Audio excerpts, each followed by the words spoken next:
Hi guys, क्या हाल है? सब बढ़िया। Welcome to the lecture number 6। Actually ये लेक्चर नंबर 7 है क्योंकि हम लोगों ने 5th लेक्चर के 2 पार्ट्स किए थे, पार्ट 1 एंड पार्ट 2। ठीक है, बट ऑफिशियली मैं लेक्चर नंबर 6 ही इसको अनाउंस करता हूँ। तो welcome to the lecture number 6, जहाँ पर हम सीखेंगे about physical properties of halogen derivatives. ठीक है, तो प्रीवियस लेक्चर में we had actually discussed about preparation methods of halogen derivatives, जिसमें हम लोगों ने प्रैक्टिस क्वेश्चंस लिए थे। वी हैड फिनिश्ड अल्कोहल्स वाला preparation with examples in lecture number 5 part 1, और यही लेक्चर नंबर 5 पार्ट 2 में बाकी के प्रिपरेशन मेथड्स देखे। मैंने हाइड्रोकार्बन से आपको बताया, जिसमें अल्किन और अल्किन से प्रिपरेशन है, फिर अल्काइल हैलाइड से भी बताया था। ठीक है, तो इसीलिए वो पॉइंट्स हम लोगों ने डिस्कस किए थे पिछले वाले लेक्चर में। अब हम लोग बढ़ेंगे आगे। So we are discussing the physical properties of halogen derivatives in this lecture. ठीक है, एक चीज ध्यान में रखो that this lecture is going to be short, quite short. Only physical properties have to be explain. तो मैं कुछ बेसिक आउटलाइन बता के एक्सप्लेन करूंगा, और जानबूझ के मैंने आपके टेक्स्ट बुक में से कुछ टेबल्स डायग्राम्स लिए हुए ताकि वो आप लोगों को काफी कन्वीनियंटली समझ में आ जाए। ठीक है, बट अदर देन दैट ये लेक्चर छोटा होगा, हमेशा जैसे लेक्चर जैसा नहीं होगा। मे बी 5 to 10 मिनट्स का लेक्चर बनेगा ये, बट इफेक्टिव होगा। ठीक है, चलो स्टार्ट करते हैं। So talking about physical properties, तो सबसे पहले फिजिकल प्रॉपर्टीज का मतलब क्या होता है? What do you mean by physical properties? देखो, हम हर चैप्टर में, मैंने स्टार्ट में भी बताया था कि हम लोग चैप्टर्स में 4 to 5 पॉइंट स्टडी करते हैं। सबसे पहला होता है वो कंटेंट का, ऑर्गेनिक कंपाउंड का इंट्रोडक्शन। उसके बाद talk about the nomenclature. Introduction, nomenclature एक ही पॉइंट ले लो। फिर preparation methods, physical properties, chemical properties and uses. 5 point रहते हैं मैक्स टू मैक्स। ठीक है, तो उसमें से ही फिजिकल प्रॉपर्टीज का मतलब क्या होता है कि बाबा melting point, boiling point, refractive index, solubility, ये सारी चीजों के बारे में, जिसमें केमिकली वो सब्सटेंस चेंज नहीं होता। मतलब अगर एक हैलोजन डेरिवेटिव है तो वो अल्डिहाइड में कन्वर्ट नहीं होगा, या वो अल्कोहल में कन्वर्ट नहीं होगा, या किसी और फॉर्म के कंपाउंड में कन्वर्ट नहीं होगा। वो वही कंपाउंड रहने वाला है, बस फिजिकली उसका नेचर चेंज हो रहा है, या फिजिकली उसका नेचर चेंज करने के लिए कौन से प्रॉपर्टीज की जरूरत पड़ती है, कौन से प्रॉपर्टीज वहां पर इन्वॉल्व है, या उस प्रॉपर्टीज को लेकर इस कंपाउंड्स का क्या पॉइंट ऑफ व्यू है, ये कैसे, इनके बॉइलिंग पॉइंट कैसे, मेल्टिंग पॉइंट कैसे, हाउ डू दे बिहेव, ये सारी चीजें इसमें आती है। ठीक है, चलो स्टार्ट करते हैं। सबसे पहला फिजिकल प्रॉपर्टी जो आपके टेक्स्ट बुक में दिया हुआ है, that is nature of intermolecular forces, and also उसके वजह से नेचर ऑफ दिस बॉन्ड, मतलब एक्चुअल में nature of intermolecular forces depends on nature of this CX bond. हमने ये पहले भी देखा हुआ है। मैंने आपको बताया था कि ये जो आपका हैलोजन होता है उसके पास 3 लोन पेयर ऑफ इलेक्ट्रॉन्स होते हैं। बिकॉज ऑफ एक्सेसिवली नेगेटिव, वो ये जो 2 इलेक्ट्रॉन्स है जो बॉन्ड बना रहे हैं, वो इस इलेक्ट्रॉन को भी खुद की तरफ ही खींच लेता है, जिसकी वजह से पार्शियल नेगेटिव हो जाता है, पार्शियल पॉजिटिव हो जाता है। Because of being partial negative and partial positive, इनमें थोड़े से चार्जेस डेवलप हो जाते हैं, जिसकी वजह से ये कोवेलेंट बॉन्ड है, फिर भी चार्जेस हैं इसमें, पार्शियली पोलर कोवेलेंट बॉन्ड हो जाता है। तो अब जब ये सब्सटेंस, ये मॉलिक्यूल्स प्रेजेंट होते हैं आपस में, एक बंच में प्रेजेंट होते हैं, तो आपस में इनका interaction compare to other molecules जिनके ऊपर चार्ज नहीं होता, उनके कंपैरिजन में इनके पास अट्रैक्शन का फोर्स ज़्यादा होता है। ठीक है, तो थोड़ा बॉइलिंग और मेल्टिंग पॉइंट में थोड़ा सा फर्क पड़ जाता है, वही हम लोग देखेंगे कैसा होता है नेक्स्ट स्लाइड में, वही है। Okay, but for now bond के पैरामीटर्स हम लोग डिस्कस करने वाले हैं, बट उसके लिए वी शुड अंडरस्टैंड कि ये बॉन्ड बनता कैसे। तो अगर आप देखोगे तो in case of halogens X में फ्लोरीन आता है, क्लोरीन आता है, ब्रोमीन आता है और आयोडीन आता है। चारों के केस में तुम नोटिस करोगे ये जो है आपके सेकेंड पीरियड को बिलोंग करता है, ये थर्ड पीरियड को बिलोंग करता है, ये फोर्थ को बिलोंग करता है और फिफ्थ को बिलोंग करता है। As these are belonging to what, they are belonging to the periodic table. Periodic table में कहाँ बिलोंग करते हैं? पीरियोडिक टेबल में P ब्लॉक में they are belonging to the 5th column. P block का 5th कॉलम मतलब all over periodic table का कौन सा कॉलम है? 17th। ठीक है, तो P ब्लॉक में 5th कॉलम को बिलोंग करता है, मतलब इनके आउटर इलेक्ट्रॉनिक कॉन्फ़िगरेशन जो है वो क्या होंगे? अंडरस्टैंडेबल ये चीज़ें हैं, ये आपको पता होनी चाहिए। नहीं पता है तो मुझे बताओ, मैं वो भी इसके ऊपर एक छोटा सा वीडियो बना दूंगा। तो इसका आउटर मोस्ट क्या होगा? 2p5, इसका आउटर मोस्ट होगा 3p5, इसका आउटर मोस्ट 4p5 और इसका आउटर मोस्ट 5p5।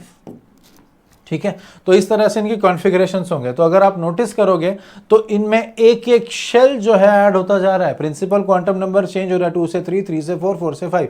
तो जो आउटर मोस्ट ऑर्बिटल है P वाला या सबशेल है P वाला, वो जो है ना वो साइज में बढ़ते जा रहा है। वो साइज में इंक्रीज होने की वजह से क्या होगा? अगर मैं कार्बन कंसिडर करता हूं और वो फ्लोरीन के साथ बॉन्ड बना तो ऐसा बॉन्ड होगा। वही कार्बन अगर क्लोरीन के साथ बना तो बॉन्ड थोड़ा बड़ा हो जाएगा। होना पड़ेगा, उसको बॉन्ड लेंथ को बड़ा होना पड़ेगा। क्यों? बिकॉज इसका जो ऑर्बिटल है या सब शेल है जो कार्बन के साथ इन्वॉल्व हो रहा है वो 3p वाला है, जो बड़ा है साइज में कंपेयर टू 2p। ठीक है, वैसे ही ये कार्बन अब ब्रोमीन के साथ कनेक्ट करके तो और बड़ा हो जाएगा, ये कार्बन आयोडीन के साथ तो और बड़ा हो जाएगा। तो ये जो बॉन्ड लेंथ है वो बढ़ता जा रहा है, जितना बॉन्ड लेंथ बढ़ेगा उतना अट्रैक्शन का स्कोप कम हो जाता है, ऑटोमेटिकली बॉन्ड एनर्जी कम होती जाएगी, जब बॉन्ड एंथैल्पी कम होती जाएगी, राइट। ओके, और डायपोल मोमेंट को भी अफेक्ट करता है, बट डायपोल मोमेंट इतना कोई फर्क पड़ता नहीं है उस पर। ठीक है, डायपोल मोमेंट का मतलब आप समझते हो, एलन में सीखा हुआ है आप लोगों ने। ओके, जब दो अपोजिट पोल्स बन जाते हैं तो इलेक्ट्रिक फील्ड या मैग्नेटिक फील्ड में कितना मूवमेंट करता है, कैसे मूव करता है, जब इलेक्ट्रिक या मैग्नेटिक फील्ड को उनको सब्जेक्ट किया जाए, उसी को डायपोल मोमेंट बोलते हैं। ठीक है, तो चलो वही हम यहाँ पर अभी नोटिस करते हैं। देखो, तो बॉन्ड दिया हुआ है यहाँ पर, ठीक है, उसके साथ आपको कंपाउंड्स दिए हुए CH3F, CH3Cl, CH3Br and CH3I। तो ये बॉन्ड बॉन्ड बॉन्ड बॉन्ड, तो हमने जैसे देखा लेंथ क्या होगा, बढ़ते जाएगा। तो देखो इसका लेंथ कितना था 139 पिकोमीटर्स, इसका देखो बढ़ गया 178 पिकोमीटर्स, देखो इसका और बढ़ गया 193 पिकोमीटर्स, और इसका हाईएस्ट हो गया 214 पिकोमीटर्स। ठीक है, अब वहां देखते हैं बॉन्ड एंथैल्पी। हमको पता है कि bond length and bond energy मतलब भी bond enthalpy, bond length is inversely proportional to the bond enthalpy और बॉन्ड एनर्जी। ठीक है, तो जितना ज्यादा होगा डिस्टेंस उतना कम होगा एनर्जी। अब देखो सिर्फ 139 पिकोमीटर है लेंथ, इसीलिए अट्रैक्शन ज्यादा, तो 452 किलो जूल्स पर मोल जो है बॉन्ड एंथैल्पी है। बॉन्ड एंथैल्पी का मतलब क्या होता है? Energy required to break the bond या energy release when bond is broken. तो यहां पर देखो फिर ये 351 हो गया, फिर 293 हो गया और 234। जैसे इधर लेंथ बढ़ता जा रहा है वैसे इधर एनर्जी कम होता जा रहा है। और डायपोल मोमेंट की बात करो तो कुछ ज़्यादा फर्क नहीं है, 1.847, 1.860, 1.830 एंड 1.636। ठीक है, तो ये वेरिएशन आप देख सकते हो, and this is happening only because of intermolecular forces of attraction. ठीक है, नेक्स्ट फिजिकल प्रॉपर्टी जो है वो है बॉइलिंग पॉइंट। अब बॉइलिंग पॉइंट का प्रिंसिपल जो अभी तक सीखते हो वही प्रिंसिपल यहाँ पर भी काम में आता है। ठीक है, बॉइलिंग पॉइंट का मतलब क्या होता है पहले वो जान दो। Boiling point is the temperature at which the vapor pressure of the substance is becomes equal to the atmospheric pressure। मतलब जो वेपर जनरेट हो रहे हैं वो सब्सटेंस को हीट करने पर जो वेपर जनरेट हो रहे हैं वो वेपर्स क्या करेंगे, प्रेशर अप्लाई करेंगे किस पे, उसी लिक्विड के सरफेस पे। तो वो प्रेशर जब एटमॉस्फेरिक प्रेशर को इक्वल हो जाएगा तब जाके सब्सटेंस बॉयल होगा। बॉइलिंग उसी टाइम पे होगा। ठीक है, इतना ध्यान में रखो। तो बॉइलिंग अगर उसी टाइम पे हो रहा है, दोनों का प्रेशर इक्वल होने पर, ओके, एटमॉस्फेरिक प्रेशर और जो आपका ये प्रेशर है वेपर प्रेशर है वो इक्वल करने पर हो रहा है, तो इसीलिए सब्सटेंस कैसा है उस पर मैटर करेगा। जैसे अल्कोहल जैसा सब्सटेंस था तो अल्कोहल जल्दी बॉयल हो जाता है, मतलब उसके जो वेपर्स है जल्दी से, मतलब लेस टेम्परेचर भी प्रेशर क्रिएट कर लेते हैं जो होता है like atmospheric pressure. But water को टाइम ज़्यादा लगता है, ज़्यादा हीट लगती है, ज़्यादा टेम्परेचर लगता है, यही फ़र्क है। तो वही होता है बॉइलिंग। ठीक है, सो बेसिकली अब बॉइलिंग पॉइंट की अगर बात करता हूं तो इसमें मैंने 3 अलग टेबल्स लगाए हुए और तीनों टेबल्स का पैरामीटर्स बेसिक्स अलग अलग है। कौन से बेसिस पे? सबसे पहला जो टेबल है that is on basis of the halogen present, कौन सा हैलोजन अटैच्ड है उसके बेसिस पर है। सेकेंड जो है it is based on the length of hydrocarbon chain, कितना लेंथ है उसका। और थर्ड जो है that is based on the, इसमें नंबर ऑफ कार्बन चेंज नहीं हो रहा है, this is based on the branching, same number of carbon same number of hydrogen, branching में फर्क हो जाता है यहां पर। तो चलो पहले की बात करते हैं। तो बॉइलिंग पॉइंट की बात करेंगे with respect to halogen attached. तो CH3F, CH3Cl, CH3Br, CH3I, ये 4 कंपाउंड्स हैं। इनके बॉइलिंग पॉइंट में फर्क देखो, 194.6 kelvin, 248.8 kelvin, 276.6 kelvin and 315.4 kelvin. तो इसमें आप सीधा से देख सकते हो, जैसे कि हम फ्लोरीन से आयोडीन की तरफ आते तो वैसे you will observe that there is increase in the boiling point. In fact यहाँ मॉलिक्यूलर मासेस बढ़ते जा रहे हैं ना, तो मॉलिक्यूलर मासेस जैसे बढ़ते जा रहे हैं वैसे वैसे यू विल ऑब्जर्व कि बॉइलिंग पॉइंट में इंक्रीज हो रहा है। ठीक है, दूसरा देखो लेंथ ऑफ हाइड्रोकार्बन चेन, यहां पर भी वही देखो, एक हाइड्रोजन कांस्टेंट रखा है मैंने, क्लोरीन क्लोरीन क्लोरीन क्लोरीन, ये क्या है, methyl chloride, ethyl chloride, propyl n propyl chloride, n butyl chloride. ठीक है, या क्लोरोमीथेन, क्लोरोइथेन, प्रोपेन, क्लोरोब्यूटेन। इसमें भी आप देखोगे, देखो बॉइलिंग पॉइंट्स बढ़ते जा रहे हैं क्योंकि मास बढ़ता जा रहा है ना, बेसिकली मास इंक्रीज होता जा रहा है, तो इसीलिए बॉइलिंग पॉइंट बढ़ते जा रहे हैं। तो इसमें बहुत बार ऐसे क्वेश्चन आते हैं तो आपको कंपेयर करने को बोलते हैं कि भाई 2 कंपाउंड दे देंगे, ये और ये दे देंगे, मे बी फर्स्ट और थर्ड दे देंगे और बोलेंगे दोनों में से कंपेयर करो और बताओ कि कौन जो है जिसका बॉइलिंग पॉइंट ज़्यादा होगा। तो आपको ये लॉजिक से बताना पड़ेगा कि मॉलिक्यूलर मास ज़्यादा है इसलिए ये ज़्यादा होगा, ये कम होगा, प्रोवाइडेड कि हैलोजन सेम है। ठीक है, क्योंकि यहाँ देखो ये देख रहे हो, ये प्रोपाइल क्लोराइड है, एन प्रोपाइल क्लोराइड, इसका 320 केल्विन है, बट वही मिथाइल आयोडाइड का 315.4 है। तो अगर कंपोनेंट चेंज हो जाता है, हैलोजन चेंज हो जाता है, तो फिर सब कुछ चेंज हो जाएगा। और कब कंपैरिजन आपको या तो सेम हैलोजन का देंगे या तो डिफरेंट हैलोजन का विद सेम हाइड्रोकार्बन देंगे। जैसे इधर मिथाइल से कंपेयर किया हुआ है, इधर अलग अलग ग्रुप्स लिए, तो एक चीज़ कांस्टेंट रखनी ज़रूरी होती है। ठीक है, तो वह वैसे ही कंसिडर किया जाएगा आपके एग्जामिनेशन में, उसी तरह से मतलब क्वेश्चंस दिए जाएंगे। ठीक है, तो इसमें तो मैं इतना लिख सकता हूँ कि बाबा आर, अगर आर कांस्टेंट है सबके लिए तो R F will have least boiling point, फिर वही आर अगर सील के साथ कनेक्ट हुआ तो ज़्यादा हो जाएगा, वही आर बी आर के साथ तो और ज़्यादा हो जाएगा, और वही आर आई के साथ तो हाईएस्ट हो जाएगा। ठीक है, और यहाँ पर हम देखेंगे ब्रांचिंग के बेसिस पे, देखो सब में ना कार्बन का नंबर देखो 1 2 3 4 1 2 3 4 1 2 3 एंड 4, सब में 4 ही कार्बन है। कार्बन नंबर में तो कोई फर्क नहीं है, बट फर्क है ब्रांचिंग में। यहाँ पर कोई ब्रांच नहीं था, यहाँ पर एक ब्रांच है और यहाँ पर 2 ब्रांचेस है मान लो, या बी आर किसको या कनेक्टेड है, यहाँ प्राइमरी कार्बन को कनेक्टेड है, यहाँ सेकेंडरी को है और टर्शियरी को है। ठीक है, तो इस केस में क्या होता है ना, देखो इसमें वॉन डेर वाल फोर्सेस का एक बहुत बड़ा इन्वॉल्वमेंट होता है। बेसिकली बॉइलिंग का मतलब होता है कि मैं वाटर, समझो H2O को बॉईल कर रहा हूँ, तो H2O बॉईल कैसे होता है और क्यों होता है बॉईल। H2O के केस में आप ऑब्जर्व करोगे कि वाटर मॉलिक्यूल्स आपस में कनेक्टेड होते हैं, मतलब एक H2O दूसरे H2O के साथ कनेक्टेड होता है with the help of hydrogen bond. उसके साथ वॉन डेर वाल फोर्सेस भी होते हैं, अलग अलग तरह के इंटरमॉलिक्यूलर फोर्सेस ऑफ अट्रैक्शन होते हैं, जो states of matter standard 11th में आपने सीखा है। तो ये जो फोर्सेस होते हैं जो इनको आपस में कनेक्ट करते हैं, ठीक है, ये फोर्सेस को हम ब्रेक करते हैं जब हम हीट करते हैं। तो किसी भी चीज़ को जब हीट किया जाए तो वो फोर्सेस लूज हो जाते हैं, जिसकी वजह से सॉलिड्स में आपने देखा होगा चिपके हुए रहते हैं सारे पार्टिकल्स। ओके, लिक्विड्स में थोड़ा गैप बढ़ जाता है और गैसेस में तो बहुत ज़्यादा गैप होता है, क्योंकि उनके बीच में अट्रैक्शन होता ही नहीं, इतना हीट दे दिया जाता है कि मॉलिक्यूल्स ही दूर हो जाते हैं आपस से, या एटम्स दूर हो जाते हैं जो एक फिजिकल स्टेट को कंप्राइज करते हैं। तो बेसिकली मेरा पॉइंट ये है कि जब पार्टिकल्स साथ में हैं बहुत सारे और उनको हीट किया जाए तो उनके बीच का जो बॉन्ड होता है, फोर्सेस ऑफ अट्रैक्शन होते हैं, वो लूज होते जाते हैं। वही जो इंटरमॉलिक्यूलर फोर्सेस ऑफ अट्रैक्शन है उनमें से एक टाइप है, बहुत सारे टाइप्स है जिसमें आपको बताया, हाइड्रोजन बॉन्डिंग है, वैन डेर वाल फोर्सेस है, इलेक्ट्रोस्टैटिक फोर्स है, लंडन डिस्पर्शन फोर्सेस है। तो ये जो वैन डेर वाल फोर्सेस होते हैं ना, ये भी एक फोर्स है।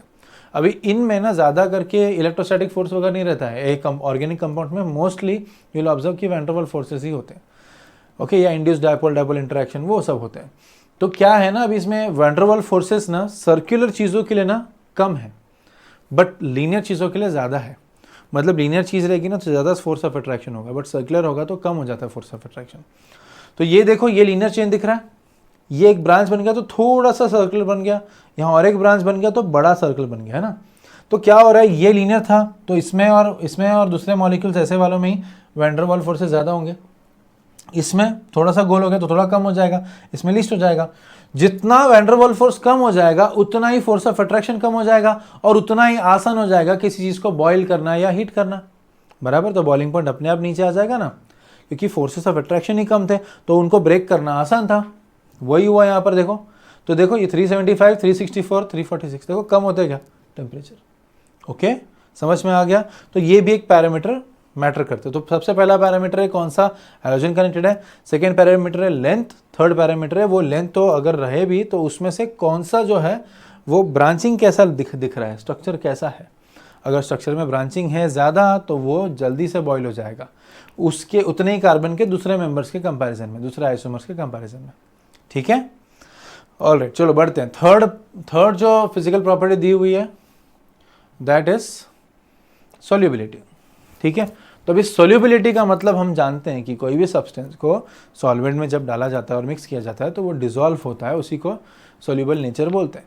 अब वो सॉल्युबिलिटी ये एक नेचर होता है कि कितना कंटेंट, कितना अमाउंट किसी सॉल्यूट का सॉल्वेंट में डिसॉल्व हो सकता है, उसी को हम लोग बोलते हैं सॉल्युबिलिटी। सही है। तो अभी इनकी जनरल में सॉल्युबिलिटी अगर हम देखना चाहें, इफ़ वी वांट टू सी कि जनरली ये कैसे होते हैं सब्सटेंसेस, तो सबसे पहली बात तो हमने देख लिया है कि ये कैसे हैं। These substances are organic, polar नहीं है, पार्शियली पोलर है, जिसकी वजह से पानी में तो डिजॉल्व होंगे ही नहीं। ओके, सबसे पहला पॉइंट देखो ये, alkyl halides are moderately polar but insoluble in water. Moderately मतलब बहुत कम अमाउंट में पोलर है, ओके, या मीडियम वे में पोलर, बट पानी में डिसॉल्व हो ही नहीं सकते। वो क्यों होता है? Because they do not show hydrogen bonds. Hydrogen bond से क्या होता है ना, बेसिकली कभी भी किसी सब्सटेंस को अगर आप पानी में डालते हो, अगर वो सब्सटेंस पोलर हो गया पूरी तरह से, जैसे NaCl है, NaCl भी हाइड्रोजन बॉन्ड नहीं बनाता बट डिसॉल्व होता है पानी में। क्यों? बिकॉज वो फुल्ली पोलर है, दो चार्जेस है, एक प्लस है एक माइनस है, फुल्ली पोलर है, स्प्लिट हो जाता है, इसलिए डिसॉल्व हो जाता है। क्योंकि हम ये एक प्रिंसिपल जानते हैं कि लाइक डिसॉल्व्स लाइक, तो अगर पोलर सब्सटेंस है तो पोलर में डालोगे तो डिसॉल्व हो जाएगा। नॉन पोलर है, नॉन पोलर में डालोगे मतलब ऑर्गेनिक कंपाउंड्स में डालोगे, ऑर्गेनिक सॉल्वेंट्स में डालोगे तो वो उधर डिसॉल्व हो जाएगा।